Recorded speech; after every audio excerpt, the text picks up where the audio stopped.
bersinar karo masyarakat dusun Gendoi kompak lho. Kompak. Kowe tidak boleh membuat keributan.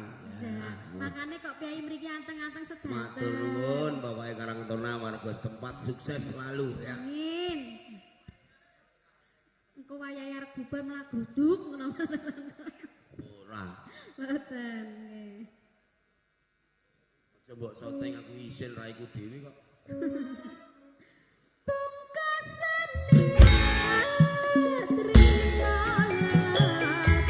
Yo Baraka.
Manut alur wae. Wis dicoba nyatane piyai sepuh ya ngersake dangdut. Sing nom-nom ya dangdut khusus nggo Karang Taruna. Yang begitu kompak dan begitu sopan dan solid. Pokoknya yang mau nyanyi minta lagu monggo. Yang sudah berbau alkohol langsung joget saja, jangan sia-siakan. Klebu alkohol raketang sithik nek ranggo joget ke olahraga kan ndadekke penyakit pembesaran testis kanan atau kiri, atau bisa dikatakan yang namanya istilah Jawa gendelen jadi ya. Pokoknya penyanyi papat ketibunge komplit. Nggih. Pengorjene ya semangat, penyarone ben leren. Leren. Wis tuwek. Tuwek kabeh warung kuwi wis. Wis cek enom lho kok ya. Enom saking. Rambutnya lho wis klimis banget. Ayo.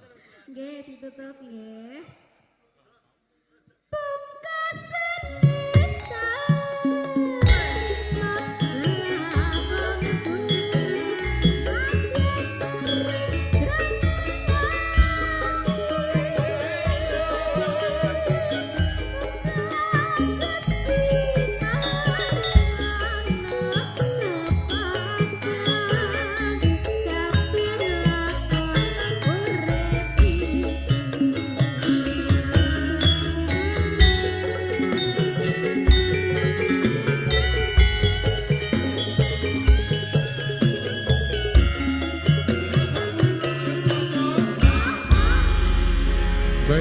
Baik.